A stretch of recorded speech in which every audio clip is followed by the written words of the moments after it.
ఫిలిప్పీలు రాసిన పత్రికలో చూస్తే ఇద్దరు పేర్లు చెప్తాడు. 4వ అధ్యాయం చూడండి. ఫిలిప్పీలు రాసిన పత్రిక 4వ అధ్యాయము 2-3 వచనాలు. ప్రభువునందు 4:3 ప్రభువునందు ఏక మనస్సు కలిగి ఉండునని యూదయ సుంటికేనును బ్రతిమాలుచున్నాను. అవును, వారు నిజమైన సహకారులు. ఆ స్త్రీలు క్లెమెంతతోనూ నా ఇతర సహకారులను ప్రభు సువార్త పనులు నాతో కూడా ప్రయాసపడిన వారు. హల్లెలూయా. వీళ్ళందరూ ఎవరండి? ఈ సుంటికేను వీళ్ళ స్త్రీలు. క్లెమెంతతోనూ నా ఇతర సహకారులతో వీరందరూ కూడా ఎలాగున్నారంటే సువార్త పనిలో ఎలాగున్నారు అంటే సహకారులుగా ఉన్నారు. మనము ఎలాగుండాలంటే సంఘ పరిచర్లో స్త్రీలైన వారు అంతైందుకు 24 గంటల మనం స్వస్థత అభిషేక ప్రార్థన పెడుతున్నామంటే ఎంతమందిని మనం తీసుకురాగలుగుతున్నాం? పేర్లు మాత్రం రాయం చేసి రేజరాక్తమే చేయి. ఇంకో సిస్టమ్ పెడదాం అనుకుని వచ్చిన వాళ్ళకి ప్రార్థన చేద్దామని పెడదామా? మాట్లాడతలేదేంటి? అంతేగాని వీళ్ళు రోగింటికాడు ఉంటే డాక్టర్ ఆసుపత్రి నుంచి వైద్యం చేసేస్తాడా? ఏమాయి వెళ్ళాలిగా. అక్కడ పడుగోపలు పడతారు, ఇక్కడ పడుగోపలు పడరు. రేజరాక్తమే మొన్న హాస్పిటల్ తీసుకెళ్ళి ఇవ్వండి. హాస్పిటల్ కంటే స్కానింగ్ సెంటర్ దగ్గర హాస్పిటల్ కంటే అపాయింట్మెంట్ తీసుకోవాలంట. పొద్దున్న అపాయింట్మెంట్ తీసుకున్న 11ంటికి, సాయంకాలం 4:30కి రమ్మంటే 4:30కి టెన్షన్కి వెళ్ళిపోతే 5:15 తీసేటాడు. అదే హాస్పిటల్గా ఆ రిపోర్ట్ ఎలాగని ఇలాగెలాగని అలాగే చూసేసింది. దేవుని కార్యాలు జరగాలంటే ఎట్లా కొద్ది సమయము దేవుని సన్నిధిలో గడిపితేనే వాళ్ళ జీవితంలో జరుగుతుంది. అయితే అత్యంత కీలకంగా నా హృదయంలో ఉన్న భారం ఏంటంటే, రెండవదిగా స్త్రీల పాత్ర ఏంటంటే సువార్త పరిచర్యలో పనిలో ఎలాగుండాలి అంటే పాలి భాగస్థులుగా ఉండాలి. ఆమెన్ చెప్పండి. ఆమెన్ చెప్పండి. ఆమెన్. Praise the lord. వీళ్ళందరూ కూడా ఎలా ఉన్నారా అంటే సువార్త పనిలో సహకారులుగా ఉన్నారు. తర్వాత మనం చూసినప్పుడు ప్రియులారా, స్త్రీల పాత్రలో అత్యంత కీలకమైనది ఏమిటంటే ప్రకటించువారుగా ఉండాలి. ఎలాగుండాలి? 3వదిగా ఏంటో తెలుసా? ప్రకటించేవారుగా. హల్లెలూయా. ఎలాగండి? ప్రకటించేవారుగా ఉండాలి. ప్రకటించే వాళ్ళు ఎవరు అంటే సమరయ స్త్రీ. ఇప్పుడు ఆమె ఎక్కడుంది? కొండట్టుకుని యాకోబు బావు దగ్గరకు వచ్చింది. 3 యేసు ప్రభు ఎవరో తనను తాను ప్రత్యక్షపరుచుకుని ఆమెకి చెప్పాడు. యోహాను సువార్త 4వ అధ్యాయంలో ఈ స్టోరీ అంతా మనకు తెలుసు. ముందేమో ఆయన తాగడానికి నీళ్ళు అడిగాడు. ఆమంటుంది నువ్వేమో యూదుడువు, మేమేమో సమరయలం. నువ్వేంటయ్యా బాబు మా దగ్గర నీళ్ళు తాగడానికి అంటే యూదులు అందరూ సమరయల్ని ఎలా చూస్తారంటే అన్టచబుల్స్ అంటే ఏంటి, అంటరాని వాళ్ళగా చూస్తారు. నువ్వేంటయ్యా బాబు నీళ్ళు ఏమంటున్నావు ఏంటన్నాడు. సరేగా నువ్వు ఆ విషయం పక్కనెట్టు, నువ్వు ఇచ్చే నీళ్ళు తాగితే మళ్ళీ దప్పుకుంటాం, కానీ నేనిచ్చే నీళ్ళు తాగేవాడు ఇంకెప్పటికీ దప్పుకొండని మొదలెట్టాడు ఆయన. ఇంతకీ ఆయన తననెవరో ప్రత్యక్షపరచుకుంటానికి ఆమెకి తెలిసేలాగా ఆయన మొత్తం మీద ఆయన యేసు ప్రభు ప్రజెంటేషన్ అద్భుతం. దేవునికి స్తోత్రం. ఆయన టార్గెట్ అంటే ఈ రోజున ఈమెను ఎలాగైనా సరే ఊళ్ళోకి పంపించాలి. విచిత్రం ఏంటి చెప్పిన, ఈయన వెళ్ళకూడదు సమరయుల్లోకి, యూదుడు వెళ్ళకూడదు. కాబట్టి ఎవరిని పంపించాలి? ఈయన టార్గెట్ తెచ్చుకుని ఈమెకి ఈయన ఎవరు అని, అయ్యా మరి మేము మెస్సయ్యను ఎదురు చూస్తున్నాం అని అంటే, ఆయన ఎవరో కాదు, నీ ఎదుట నిలబడిన నేనే ఆ మెస్సయ్యను, యేసయ్యనని తనను తాను ప్రత్యక్షపరచుకోగానే ఆమె కొండ అక్కడే వదిలేసి వెళ్ళిపోయింది. ఏం చేసింది? కొండ అక్కడే వదిలేసి ఎక్కడికి వెళ్ళిందమ్మా? సమరయ ఊళ్ళోనికి వెళ్ళి సమరయుల అందరికీ కూడా యేసును గురించి ఏం చేస్తుంది? 3వదిగా స్త్రీలు ప్రకటించేవారుగా. ఏ ప్రకటనమ్మా? సువార్త ప్రకటన. సువార్త ప్రకటన జరగాలి. ఇప్పుడు ఆమె ఏం చేసింది ఒకసారి మనం చూద్దామే.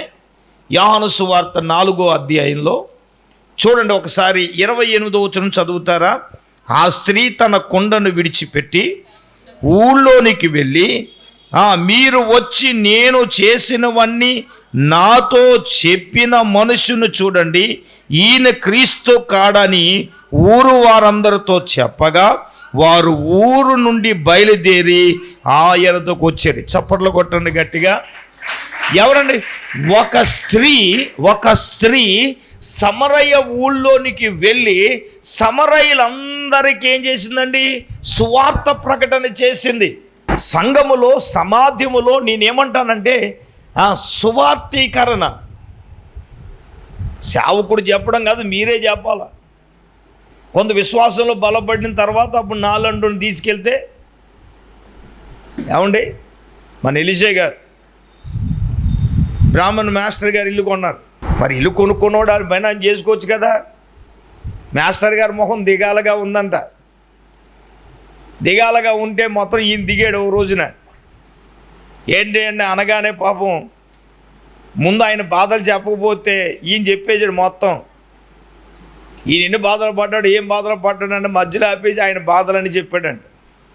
చెప్పినప్పుడు ఈయన ఏం చేశాడంటే మొత్తం ఈయన బాధలన్నీ చెప్పేసి ఏచిపోయి నన్ను ఈ బాధ నుంచి విడిపించాడండి. మొత్తం మీద మాస్టర్ గారికి మొట్టమొదటి సువార్త చెప్పింది ఎలీషా గారు. స్తోత్రం చెప్పండి. నేను కొన్ని వందల ప్రసంగాల్లో వెళ్ళిన ఉపవాస ప్రతి ప్రార్థనలో సందర్భం వచ్చినప్పుడు ఈ మాట ప్రస్తావిస్తాను. వాళ్ళ ఒక మాట చెప్తానేనండి, వాళ్ళందరూ చదువుకుని గవర్నమెంట్ జాబ్ చేస్తున్న టీచర్స్. ఈయనేంటండి పట్టిత్తే ఆస్కరం ఒక లేదు, చదువు లేదు, అయినా చెప్పడం సీరియస్గా తీసుకోవాలి. మరి అదే ఈరోజు కుటుంబం రక్షించబడిందంటే, వాళ్ళ ముగ్గురు రక్షించబడ్డారంటే, వాళ్ళ కూతురులకు క్రైస్తవ వివాహం చేశారంటే ఆ ఖాతాలన్నీ నా ఖాతాలో రావు, ఎలీషా గారి ఖాతాలోకి వెళ్ళిపోతాయి. అది మరి నీ ఖాతాలు ఎన్ని ఉన్నాయి? ఖాతా అంటే ఏదో చిల్లర కొట్టు దగ్గర ఖాతా కాదు, అకౌంటు, నీ అకౌంట్లో. అంతే కదా. మరి అప్పుడు ఏం చేశాడు? ఆ 3 రోజులు అయ్యి ఇల్లు మా వాడు 4 రోజులు 5 రోజులు ఇంకో 2 రోజులు ఎక్స్ట్రా చేసాడు. దేవుని స్తోత్రం. చేసి మొత్తం మీద లాస్ట్ మరి ఇలా కాదు, మరి నేనేదో నాకు వచ్చినా అని చెప్పాను, మా అయ్యగారిని తీసుకొస్తానన్నప్పుడు నన్ను తీసుకెళ్ళాడు. దేవుని స్తోత్రం. అప్పుడు నీవు వెళ్ళి కొంచెం అది మరి స్వార్థ ప్రకటన అంటే మనం చేయాలా. ఇప్పుడు సమరయ స్త్రీ వెళ్ళి ఏం చేసింది అంటే అందరికి ఏం చేసింది? ఇప్పుడు వాళ్ళు చెప్పడమే కాకుండా నాకు నచ్చిన మాట అంటే వారు ఊరి నుండి బయలుదేరి ఆయన యొద్దకు వచ్చారు. దేవునికి స్తోత్రం. ఇక్కడ చెప్పడమే కాదు, తలలు పైకెత్తిన వైపు చూడండి, చెప్పడమే కాదు వారినందరినీ యేసు దగ్గరకు నడిపించింది. ఓ రోజు చెప్పేస్తే వచ్చాడండి, అతరా రారు. అలా చెప్పగా చెప్పగా చెప్పగా చెప్పడమే కాదు వారినందరినీ కూడా ఏం చేసిందో తెలుసా? అది మరి నేనేమంటానంటే నువ్వు 1కి 10 సార్లు చెప్తే అయ్యి బాబు ఇన్నిసార్లు చెప్పింది ఒకసారైనా వెళ్ళాలని వచ్చిందనుకో అతుక్కుపోద్ది. దేవుని స్తోత్రం. పరిశుద్ధాత్ముడు ఏం చేస్తాడు? ఖచ్చితంగా ఏదో విషయంలో దేని విషయంలో పట్టుకుంటాడు కదా. అయితే నేను అంటాను, సంఘములో మనం ఎలాగుండాలి అంటే సువార్త ప్రకటన చేసే స్త్రీలుగా. ఇక్కడ సమరయ స్త్రీ చూడండి, వాళ్ళందరినీ సరే 39వ వచనం చేస్తే, అయితే 39వ వచనంకి వస్తే నేను చేసినవన్నీ నాతో చెప్పినని సాక్ష్యం ఇచ్చిన స్త్రీ మాటను బట్టి ఆ ఊరిలో సమరయులు అనేకులు ఆయన యందు విశ్వాసం ఉంచారంట. దేవునికి స్తోత్రం కలుగునుగా. చెప్పండి ఏం చేశారటండి? ఆ ఒక్కావిడి చెప్పిన మాటను బట్టి, ప్రకటన చేసిన సువార్తను బట్టి ఆయన యందు ఏముంచారు చెప్పండి? అనేకులు విశ్వాసం ఉంచారట. చూడండి, ఆ సమరయులు ఆయన యొద్దకు వచ్చి తమ యొద్ద ఉండమని ఆయన్ని వేడుకొనిరు గనక ఆయన అక్కడ 2 దినములు ఉన్నాడట. చూడండి, ఆయన మాటలు విన్నందున ఇక మీదట అనేకులు నమ్మి ఆ స్త్రీని చూసి, ఇక మీదట నీవు చెప్పిన మాటను బట్టి కాక మా మట్టుకు మేమే విని నిజముగా ఈయన లోకరక్షకుడని తెలిసి నమ్ముకునుచున్నాం. గట్టిగా దేవుని స్తోత్రం చెప్పండి. హల్లెలూయా. ఏమండి, ప్రకటించే స్త్రీలు సువార్త ప్రకటనలో, సంఘములో ఈ విధంగా ప్రకటన ప్రకటన ప్రకటన ప్రకటన. నేను ఇందాక చెప్పాను, మనం వాడే వస్తువుల గురించి మనం చెప్తాం, కానీ మన జీవితంలో చేసిన యేసు ప్రభు గురించి చెప్తామా? బెమ్మంగారి పక్కన చందన ఆఫర్ అని ప్రకటన చేస్తే నీ చెవికి వినపడుతుంది. ఏంటి ఆఫరు? నీ విన్న చెవి 10 చెవుల్లోకి వెళ్తుంది. ఏమే ఇవ్వాలన్నావా మైక్ అనౌన్స్మెంట్? వినలేదే. అప్పుడు ఆవిడ అంటది, ఎప్పుడు వరకు? ఏమోనే సరిగ్గా వినలేదే నేను. నువ్వు వినవు ఎప్పుడంతే. ఒరే అబ్బాయి వెళ్ళరా, ఎలా బ్రహ్మంగారు మైక్ వేసాడంటే విన్నావా నువ్వు? ఎంత ఆరో చూడండి. ఏమండి, ఒక ఈ తుచ్చమైన దాని కొరకే మనం ఇంత ఇలాగ అంటున్నాం కదా. దేవుడు మన జీవితంలో లెక్కలేని కార్యాలు చేసినప్పుడు అవకాశం తీసుకుని మనం ఎప్పుడైనా చెప్పాము ఎవరికైనా? ఇప్పుడు ఈమె యేసు ప్రభు టార్గెట్, ఈమె వెళ్ళింది సమరయులందరినీ కూడా తీసుకొచ్చింది యేసు దగ్గరకు. వాళ్ళందరూ ఏమండి యేసునందు విశ్వసించారండి. ఆ మాట వాళ్ళు ఏమంటున్నారో తెలుసా? ఈ స్త్రీ చెప్పిన మాటను బట్టి కాక మా మట్టుకు మేమే విని ఈయన నిజంగా లోక రక్షకుడని మేము తెలుసుకుని నమ్ముచున్నాము అన్నాడు. నేను అంటాను, ఇక్కడే కాదండి, టీవీ ముందు కూర్చున్న వాక్యం వింటున్న వారులారా, మీ సంఘానికి మీరు వెళ్ళొచ్చు. మీరు ఎలాగుండాలి అంటే క్రీస్తును ప్రకటించే స్త్రీలుగా ఉండాలి. మనం ఎంతమందికి చెప్పగలుగుతున్నాం? ఎంతమందిని ప్రభువు దగ్గరికి నడిపించగలుగుతున్నాం? సంఘములో స్త్రీల పాత్ర చాలా ప్రాముఖ్యమైనది. ప్రార్థించడంలోనే కాదు, సువార్త పనిలో సహకరించడంగానే కాదు, ప్రకటించుటలో కూడా. మీరు చెప్తే వస్తారు ఖచ్చితంగా. ఆ విషయంలో మనం ఏం చేయాలి అంటే, దాని విషయంలో కొద్దిగా మనం ప్రకటించుటలో మనం ఏం చేయాలంటే ప్రయాసపడాలి. ఇది అత్యంత కీలకమైన విషయం. తర్వాత మనం చూచినప్పుడు దేవుని బిడ్డలారా, 4వదిగా ఇప్పుడు చూడండి, ప్రభు సేవకై ఇచ్చుటలో కూడా ఆశీర్వాదమని మనము గ్రహించి మనము ఇవ్వకుండా ఉండలేము. చూడండి, యేసు ప్రభు కాలంలో ఆయన దేవాలయంలో ఎక్కడ కూర్చున్నాడు అంటే ఒక కానుకలు పెట్టి దగ్గర కూర్చున్నాడు. ఎవరు? యేసు ప్రభుల వారు. చూడండి, ఒక్కొక్క సువార్తికుడు ఒక్కొక్క విధంగా రాస్తున్నాడు. మార్కు సువార్తలో మనం చూచినప్పుడు 41 నుంచి 44 వచనం వరకున్న భాగాన్ని చదువుదాం. ఆయన కానుకలు పెట్టి ఎదుట కూర్చుండి జనసమూహాలు ఆయన కానుకలు పెట్టిలో వేయుట చూచుచుండెను. ధనవంతులైన వారు, మార్కు సువార్త 12వ అధ్యాయం 41 నుంచి 43 వరకున్న భాగాన్ని చదువుతున్నాను.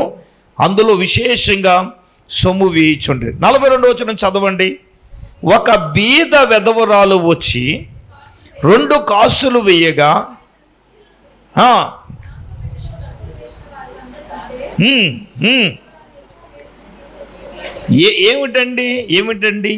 ఏమిటండి ఆమె వేసింది 2 కానుకలే. ఆయన తన శిష్యులను పిలిచి, కానుకలు పెట్టిలో డబ్బులు వేసిన వారందరికంటే ఈ బీద విధవరాలే ఎక్కువ వేసిందని మీతో నిశ్చయంగా చెప్పుచున్నానను. వారందరూ తమకు కలిగిన సమృద్ధిలో నుండి వేశారు, కానీ ఈమె తన లేమిలో తనకు కలిగినదంతయు అనగా తన జీవనమంతయు వేసెను అని చెప్పాను. మెసేజ్ చెప్తున్నాను నేను.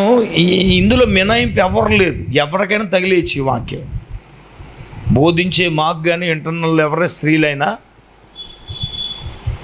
మనము దేవుని కొరకు మనం ఇవ్వటంలో మన అవసరాలకి మించి, నేను అడుగుతున్నాను మీకు, ఇది బిగ్ ఛాలెంజ్. నేను సవాల్ చేసి చెప్పగలను, నా అవసరాలకు మించి కంటే నేను ఎక్కువ నా దేవునికి ఇచ్చానని నేను చెప్పగలను, గుండెల మీద చెయ్యేసుకొని. మనం ఇవ్వగలిగామా? మనం ఎప్పుడంతా కూడా పదే ఏంటి చెప్పండి, పాడర్లే దేవునికి దోత్రం. పదే పదే ఏమండి పదే పదే ఇంకన్నిటికీ పదే.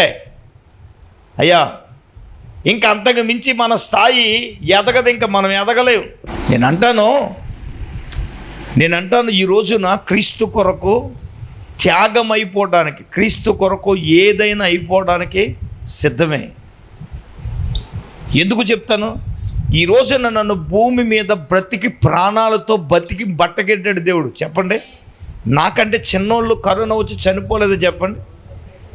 మాట్లాడండి, నిజం చెప్తున్నాను. నేను లేకపోతే ఈ పరిచర్య ఎలాగుంటుందో నాకు తెలియదు. హృదయంలో తీరని బాధ చెప్తున్నాను. వెదజల్లి అభివృద్ధి పొందిన వాళ్ళు కలరు, తగిన దానికంటే తక్కువ ఇచ్చి లేమికొచ్చిన వారు కలరు. యేసయ్య అంగీలో డబ్బులను ఎవరు చెప్పలేదు, ప్రజలే అన్నీ సమకూర్చుకొచ్చారు. మార్కు సువార్తలో 8వ అధ్యాయంలో రాయబడింది. మార్కు సువార్త 8వ అధ్యాయంలో ఒక విషయం రాయబడింది. దేవునికి స్తోత్రం. చెప్పండి గట్టిగా హల్లెలూయా. ఆ ప్రస్తావన ఏమిటంటే భోజనాలు పెట్టడం గురించి. ఏమండి వీళ్ళకి భోజనం పెట్టాలి అంటే ఇప్పుడు యేసు ప్రభు దగ్గర డబ్బులు ఉన్నాయా? మాట్లాడతలేదేంటి? లేవు కదా. ఇప్పుడు ఆ 8వ అధ్యాయంలో ఆయన ఏమంటున్నాడు, 3 దినాల నుంచి ఇక్కడ ఉన్నారు, వీళ్ళు ఏం తినకుండా వెళ్ళిపోతే మోచి వెళ్ళిపోయి పడిపోతారు మార్గ మధ్యలో, వీళ్ళకేంటి భోజనం పెట్టాలి అని అడిగారు. ఈ లోపల కొంతమంది అయిపోయి వీళ్ళందరికీ ఎట్టాలంటే ఎక్కడి నుంచి వస్తాయి? ఇప్పుడు ఆయన ఏమడిగాడు? ఆయన అంగీలో ఉన్నట్టు ఎవరో చెప్పలేదు. అయితే ప్రజలే అన్నీ అక్కడ సమకూర్చున్నట్లు మార్కు సువార్త 8వ అధ్యాయం 1 నుంచి మనం 10 వచనాల వరకు ఉన్న భాగంలో దీన్ని మనం గుర్తిస్తాం. ఇప్పుడు ఏంటంటే ఒక చంటి పిల్లవాడు, ఒకసారి మనం ఒకసారి చూద్దామండి. 8వ అధ్యాయంలో 2వ వచనం, జనాలు నేటికి 3 దినాలు నా యొద్దనున్నారు, వారికి ఏమీ తినలేనందున వారి మీద కనికరపడి నేను వారిని ఉపవాసంతో ఇంటికి పంపించేసినల్లా మార్గంలో మోచెల్లిపోతారు అని చెప్పినప్పుడు, అందుకైన శిష్యులు ఈ అరణ్య ప్రదేశంలో ఎక్కడ నుండి రొట్టెలు తెచ్చి వీరిని తృప్తిపరచగలమని ఆయన అడిగిరి. ఆయన మీ యొద్ద ఎన్ని రొట్టెలు ఉన్నవని వారిని అడగగా వారు 7 అన్నారు. దేవునికి స్తోత్రం. ఇప్పుడు ఎవరి దగ్గర ఉన్న రొట్టెలు? మాట్లాడతలేదు. ఆ శిష్యుల దగ్గర ఉన్న మీ దగ్గర ఎన్ని ఉన్నాయి అని అడిగాడు. ఆ 7 రొట్టెలతోనే, ఇక్కడ మీరు పాయింట్ మనం గమనించాలి, అక్కడ వారి తెచ్చిన ఆ 7 రొట్టెలతోనే ఆమె ఏం చేశారు? ఆ 7 ఎన్నున్నాయి అనగానే 7 అని అన్నారు. అందుకు ఆయన నేల మీద కూర్చొని పెట్టండి. జనులకు ఆజ్ఞాపించినప్పుడు ఆ 7 రొట్టెలు పట్టుకుని కృతజ్ఞతాసు చెల్లించి విరిచి తన శిష్యులకు ఇచ్చినప్పుడు వారు జనసమూహాలు వడ్డించారు. కొన్ని చిన్న చేపలు కూడా వారి యొద్దనుండగా ఆయన దానిని, రొట్లు వాళ్ళ దగ్గర ఉన్నాయి చాలయ్యి. దేవునికి స్తోత్రం. అక్కడ ఉన్న దాన్ని ఏం చేశాడు? ఆయన అంగిలు ఎట్టుకొచ్చాడా? రొట్లు ఆయన అంగిలో చేపలు అట్టుకొచ్చాడా? ఇక్కడ పరిచర్యలో కూడా మనం ఏం చేయాలి అంటే ఇవ్వాలి. మరి ఎలాగా? దేవుని సేవకు, దేవుని పరిచర్యకు. ఇప్పుడు యేసు ప్రభువే రొట్లు చేయొచ్చు కదా. మీ మొఖాలు అలాగే చూస్తున్నా కదా, అడగడం ఎందుకు? ఆయనే రొట్లు సృష్టించేయచ్చు కదా. చేపలు పాయింట్ అది కాదు. మరి 7 రొట్లు వాళ్ళ దగ్గర ఉన్నాయే. దేవునికి దోత్రం. ఒక ఆవిడ ప్రయత్నం చేస్తుంది, ఇక్కడ ఉన్న వాళ్ళు కాదు సుమా, మా అయ్యగారి చేతులు బలపరచండి నాయన, అయ్యగారి చేతులు బలపరచండి నాయన. అయ్యగారి చేతులు బలపరచాలి, అప్పుడు కరెంట్ మీటర్ వేయాలంటే అది 3 సంవత్సరాలు 4 సంవత్సరాలు అవుతుంది. దేవునికి దోత్రం. మా ఎంత నాకు చాలా విచిత్రం అనిపించింది. మా అయ్యగారి చేతులు బలపరిచిన ఆయన పట్రా ఏదైనా బోటెట్టు, ఆరోను ఊరు తీసుకొచ్చి బోటెట్టినట్టు. దేవునికి స్తోత్రం. చెప్పండి గట్టిగా హల్లెలూయా. మీ ప్రార్థన ఎక్కువైపోయే బలపరచబడుతున్నాను. దేవునికి స్తోత్రం. హల్లెలూయా. చేతులెత్తి స్తోత్రం చెప్పండి. అంతేగాని ప్రభు మా చేతులు బలపరిచిన ఆయన, మా అయ్యగారు ఎప్పుడు అడగలేదు నాయన, ఏదైనా ఉంటే అన్నీ చేసేసేవారు నాయన, మా చేతులు బలపరిచిన ఆయన, మేము ఇవ్వాలి నాయన మానేసి మా అయ్యగారు చేతులు బలపరచండి. ఇప్పుడు ఆయన ఇంతమందికి భోజనాలు పెట్టాలంటే అంటే ఒరే బాబు మీ దగ్గర ఎన్ని ఉన్నాయంటే ముందు 7 రొట్టెలు వచ్చినాయి, అవి పంచగా ఏమొచ్చినాయండి, చేపలు వచ్చినాయి. ఏమొచ్చినాయి? అరణాయి లేవా?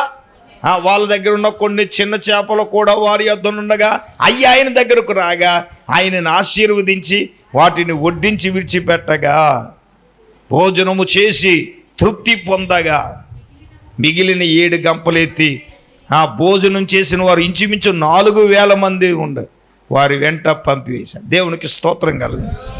చెప్పండి గట్టిగా హల్లెలూయా. ఇక్కడ నేనేమంటానంటే ప్రియులారా, ఇక్కడ నేనేమంటానంటే చేతులతో కాదు, హృదయంతో ఇస్తే తప్పకుండా దేవుని ద్వారా దీవెన పొందుకుంటాం. నేను చెప్పిన మాట ఏంటమ్మా? చేతులతో కాదు మాట్లాడాలి, చేతులతో కాదు. చాలా అద్భుతమైన మాట ఇది. చేతులతో కాదు, చెప్పండి, చేతులతో కాదు, హృదయంతో నువ్వు ఇస్తే అర్థమవుతుందండి. నువ్వు దేవుని ద్వారా ఖచ్చితంగా ఏం పొందుకుంటావు? నీరు ఎక్కడా కనపడట్లేదు, ఎండమావులు తప్ప ఎక్కడ నీటి జాడ కనపడట్లేదు. ఏమండి, తమ జీవితంలో ఆఖరకు ఒక నిస్సాయ స్థితిలోనికి వెళితే అటువంటి సమయంలో ఎవరైనా గుక్కుడు మంచిలు ఇస్తే చాలు అని మనం అనుకుంటాం కదా. చాలాలు దినాల క్రితం ఒక సేవకుడు నేను వెళ్తూ ఉంటే ఒక వ్యక్తి రోడ్డు మీద పడున్నాడు. చేతికి ఉంగరాలు ఉన్నాయి, జేబులో డబ్బులు కూడా ఉన్నాయండి. దాహం దాహం దాహం అని రోడ్డు మీద పడున్నవాడి దగ్గరికి ఎవడే వెళ్ళట్లేదు. కారణం ఏంటంటే ఎవడే లేపినా నువ్వే నన్ను గుద్దావు అంటాడు. ఇదో ప్రమాదం మరి కదా. మరి నేను ఎప్పుడు నాకు కూడా వాటర్ బాటిల్ ఎట్టుకెళ్ళడం అలవాటు. ఆడిని లేపి నేను చెప్పాను, ఆడికి నీళ్లు పట్టించాను. నీళ్ళు పట్టించినప్పుడు ప్రియులరా తాగి, సార్ మీరు నిజంగా మమ్మల్ని బతికించారు. ఆ సమయంలో ఉంగరాలు ఉన్నాయి, దాహం తీర్చిందా? డబ్బు ఉంది, తీర్చగలిగిందా? చెప్పండి. ఆ నిస్సాయ స్థితిలో ఉన్నవాడికి ఇప్పుడు ఆడేమన్నాడు? మీరే దేవుడు అన్నాడు. ఏమన్నాడండి? అయ్యా నాకు సమస్యలిపోయి నేనే పడిపోయాను, నన్ను అనేక మంది వెళ్ళారు, ఎవరో పట్టించుకోలేరని చెప్తే ఆయన కూర్చోపెట్టి, రమ్య ప్రభు ప్రేమను గురించి వాళ్ళకి ప్రకటించి మేము యేసు ప్రభుని నమ్ముకున్నాం అని ప్రభు ప్రేమను వారికి ఏం చేసి ప్రకటించి మంచిలు ఇచ్చి ఆడికి ప్రార్థన చేసి వచ్చేసాం. హల్లెలూయా. నేనేమంటాను, కొన్ని సమయాలలో నేనేమంటాను, నువ్వు చేత్త కదా, నువ్వు హృదయంతో ఇవ్వాలి. అందుకే అంటాడు పౌలు గారు, నువ్వు బలవంతం కాకయు సనుక్కు కొనకయు కాకుండా హృదయములో నిశ్చయించుకున్న ప్రకారం నువ్వు దేవునికి ఇవ్వాలి. ఇచ్చటిలో స్త్రీల పాత్ర చాలా ఉంది. ఇప్పుడు యేసు ప్రభు వారు వెధవరాలు, సమయం అయిపోయింది, నేను ముగిస్తున్నాను. వెధవరాలే ఆమె ఏం చేసింది? తన జీవనం అంతా దేవునికి ఇచ్చేసింది. ఈ రోజున నేను అంటాను, మా అత్తయ్య గారు బట్టి, మా కుటుంబాలను బట్టి మేము పరిచర్యకు అంకితం అయిపోయాం. ఈరోజు నేను అంటాను, ఆ ఫలాలు భూలోకంలో కనపడకపోవచ్చు, 100 రెట్ల ఫలం పరలోకంలో మేము చూడబోతున్నాం. హల్లెలూయా. చెప్పండి గట్టిగా, చేతులెత్తి హల్లెలూయా. నిజమే కదా. ఈ వీటిల్లో మనం ఎలాగుండాలి అంటే ఖచ్చితంగా మనం ముందుండాలి.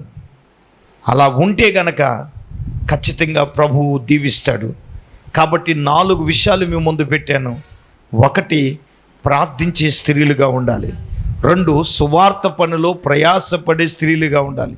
3, సువార్తను ప్రకటించే స్త్రీలా ఉండాలి. 4, ప్రభువు కొరకు దాతృత్వం కలిగి ఇచ్చే స్త్రీలుగా మనం ఉండాలి. ఆ విధంగా ఉందాము. అందరూ మోకరించండి, కళ్ళు మూసుకొనండి. ముందుగా దైవజనురాలు ప్రార్థిస్తారు. అందరూ మోకాలు మీదకి రండి, అందరూ మోకాలు మీదకి రండి. కళ్ళు మూసుకుందాం, ప్రార్థన చేసుకుందాం. దయచేసి అందరూ కూడా తల వంచండి, కళ్ళు మూసుకొనండి.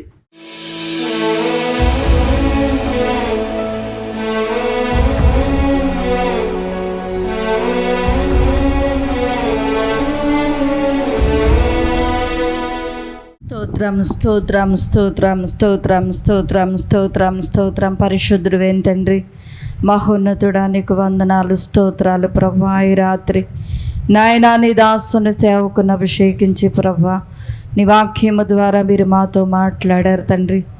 అయ్యా నాయనా నా తండ్రి నీకు స్తోత్రాలు. ఈ యొక్క మహిళా దినోత్సవం దినాన్ని ప్రభా నీకు స్తోత్రాలు. అయ్యా స్త్రీ పాత్ర చాలా ప్రాముఖ్యమైనదని నాయనా. అయ్యా స్త్రీలు ఎలా ఉండాలని ప్రభా నీకు స్తోత్రాలు.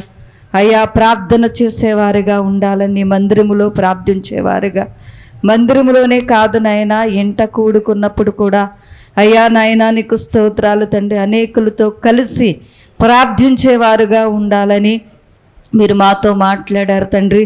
అయ్యా నాయనా సువార్త పరిచర్యలో నాయనా అయ్యా ప్రయాసపడే స్త్రీలుగా ప్రభా అయ్యా నాయనా ఉండాలని మాట్లాడావు తండ్రి. నీకు వందనాలు నాయనా. అవును ప్రభా, నీ పరిచర్య కొరకు, నీ పని కొరకు మేమెంత ప్రయాసపడుతున్నామో మమ్ములు మేము నాయనా పరిశీలించుకోవడానికి సహాయం దయచేయండి. అయ్యా నాయనా నీకు స్తోత్రాలు. సువార్త పనిలో మేము ప్రయాసపడాలి తండ్రి. నేను పడిన ప్రయాస వ్యర్థము కాదని ఎరిగి అయ్యా నీ కొరకు ప్రయాసపడాలని మాతో మాట్లాడావు తండ్రి. అయ్యా సువార్త ప్రకటించుటలో నాయన ప్రయాసపడాలని, అయ్యా నాయన సహకారులుగా సహాయకులుగా ఉండాలని మీరు మాతో మాట్లాడారు. అయ్యా నీ పరిచర్య కొరకు నాయన దాతృత్వం కలిగి నాయన ఇచ్చేవారుగా అయ్యా సనుక్కోకుండా ప్రభా నీకు స్తోత్రాలు తండ్రి.